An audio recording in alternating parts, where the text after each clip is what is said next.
3장 기본 흐름 파악하기입니다.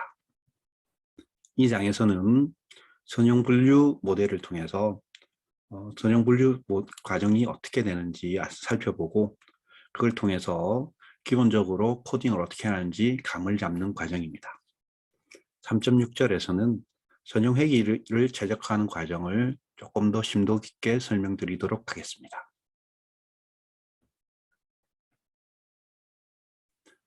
선형분류 과정은 먼저 데이터를 입력하면 선형분류이기 때문에 선형 모델을 사용해서 데이터를 스코어를 구하게 됩니다.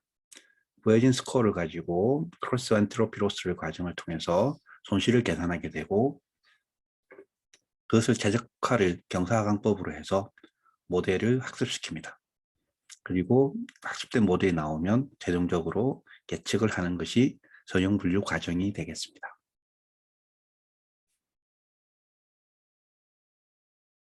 다음은 준비 과정입니다. 우선 선형분류 데이터는 아이리시 데이터셋을 사용할 것입니다.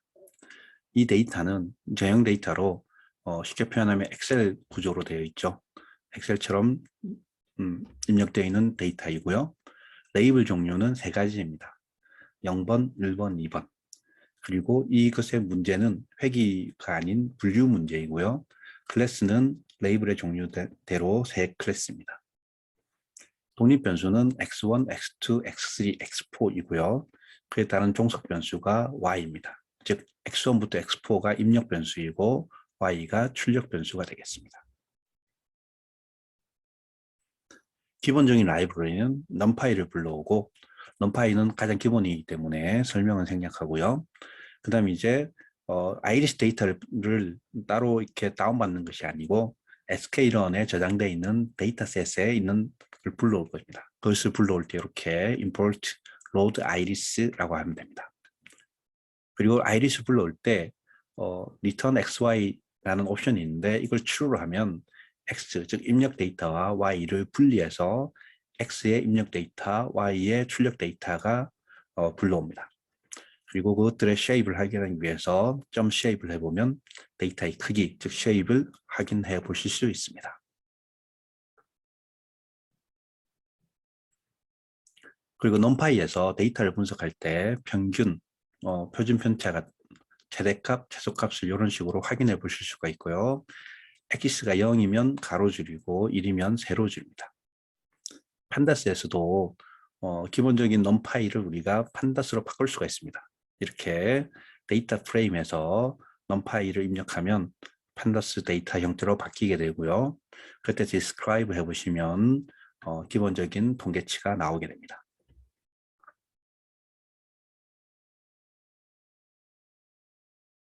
그 다음 또 하나의 방법으로 데이터 분리가 있는데 이것은 sklearn의 모델 셀렉션에 train, test, split이라는 게 있습니다.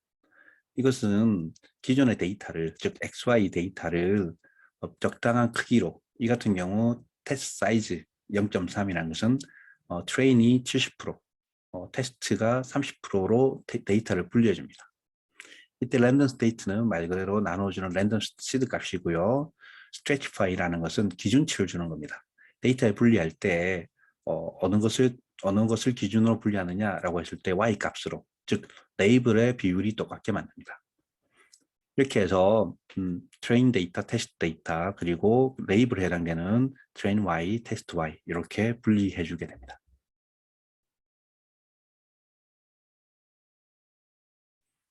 다음은 모델 설정입니다.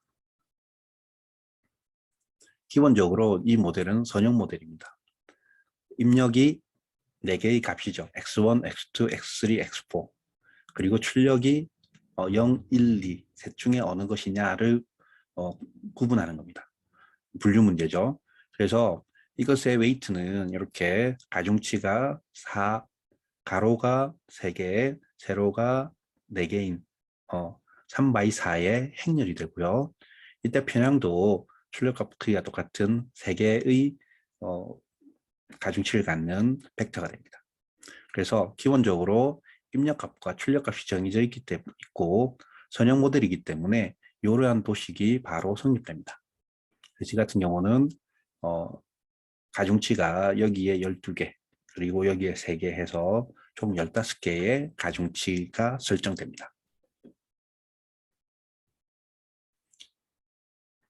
방금 같은 선형청을 설정해주는 명령어가 dance인데요. 이 dance는 이제 아웃풋의 크기, 그리고 활성화 함수, 그리고 인풋의 크기를 설정합니다. 인풋의 크기는 이 층이 맨 앞에 있을 때만 설정하는 것이고 보통은 중간에 있을 때는 설정하지 않습니다. 그래서 구체적으로 보면 우리가 최종적으로 출력값이 3개입니다. 그래서 3개. 그리고 액티베이션은 소프트맥스라고 했는데 이것은 뭔지는 다음 장에 설명을 드리겠지만 분류를 위해서 반드시 필요한 설정입니다. 그리고 인풋 쉐입은 4개의 변수니까 x1부터 x4까지 4개니까 4라고 적고요. 콤마라고 적는 것은 사실 4인 데이터가 하나만 있는 것이 아니고 쭉 있는 것이기 때문에 여러 개다라고 이해를 하시면 되겠습니다. 이렇게 해서 댄스층을 설정할 수가 있습니다.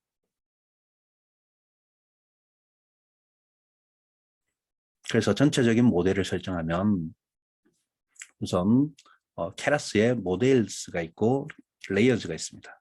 모델은 말 그대로 기본 모델을 설정하는 것인데 우리가 주로 사용하는 것이 시퀀셜 모델입니다. 시퀀셜 모델의 특징이 이렇게 모델을 설정하면 그것의 add를 통해서 모델층을 여러 개를 쌓을 수 있습니다. 이게 딥러닝에 모델 설정할 때 아주 유용한 방법입니다. 지금은 선형청 하나이기 때문에 add가 한 번밖에 없고 딥러닝에 하기엔 부족한 그냥 단순층 학습입니다. 그리고 레이어는 여러 개의 레이어가 있는데 여기서는 역시나 댄스만 사용하기 때문에 댄스만 임포트를 하고요. 이렇게 댄스층에 출력 3, 액티베이션 소프트맥스로 그리고 인풋 쉐입은 4로 이렇게 하면 모델 설정이 끝납니다. 그리고 서머리라는 것은 우리가 설정한 모델이 무엇인지 요약해서 출력해 달라는 명령어입니다.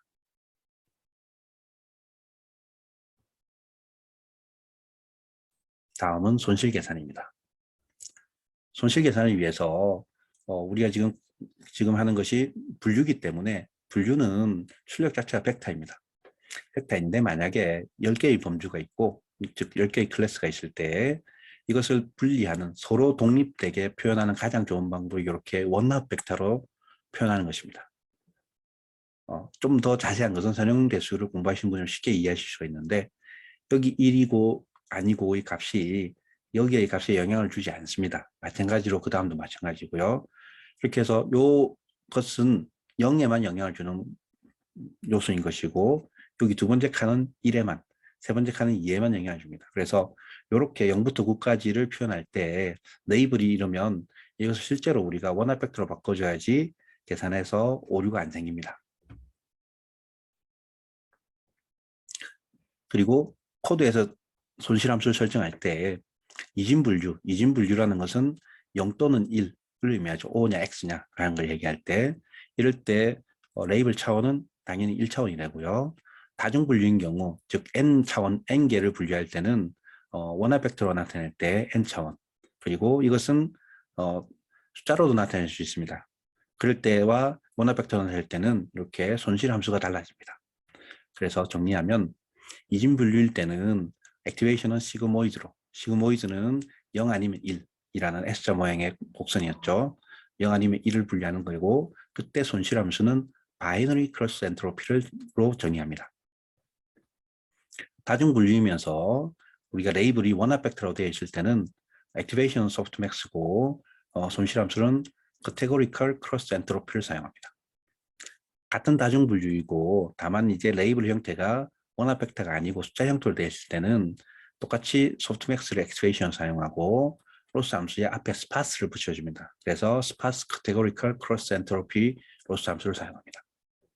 백인 문제일 때는 당연히 레이블은 차원이 1차원이고요. 실수값을 가지죠. 이때 액티베이션은 없고 이 손실함수는 MSE나 MAE를 사용합니다. 그래서 정리하면 액티베이션은 댄스에서 정의하기 때문에 그렇게 액티베이션은 소프트맥스 또는 이진분류일 때는 시그모이드라고 하고요. 그리고 손실함수는 컴파일할 때 사용합니다. 컴파일할 때 지금 우리의 데이터는 이런 형태이기 때문에 스파스 카테고리컬 크로스 엔트로피가 되겠습니다.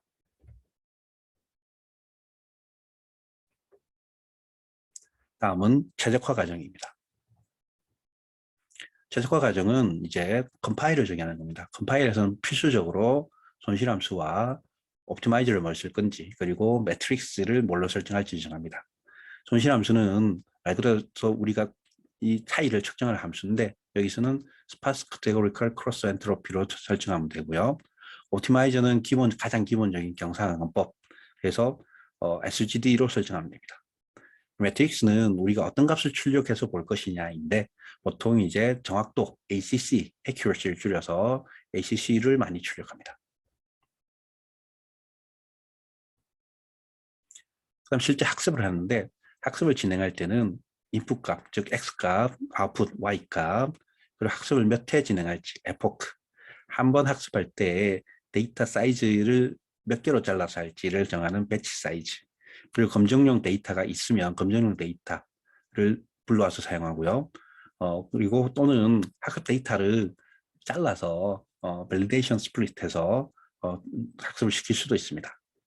이 같은 경우는 이제 인풋 데이터는 X로 우리가 설정했고 아웃풋 데이터는 Y로 설정했습니다. 학습 횟수는 실제로 돌려가면서 어느 정도가 가장 적합한지 봐야 됩니다. 여기서는 기본으로 200으로 설정했고요. 배치 사이즈도 지금 현재 학습용 데이터는 테스트가 분리했기 때문에 최대 사이즈 100개 그대로 쓸 겁니다. 풀 배치라고 합니다. 그리고 검정 데이터는 우리가 검정 데이터 분리해놨죠. vel x, vel y로 이렇게 사용하고요. 만약에 그냥 학습 데이터에서 분리할 때는 이렇게 확률식입니다. 밸리데이션을 학습 데이터에서 30%를 분리해서 검증용으로 사용해라 라는 의미가 됩니다.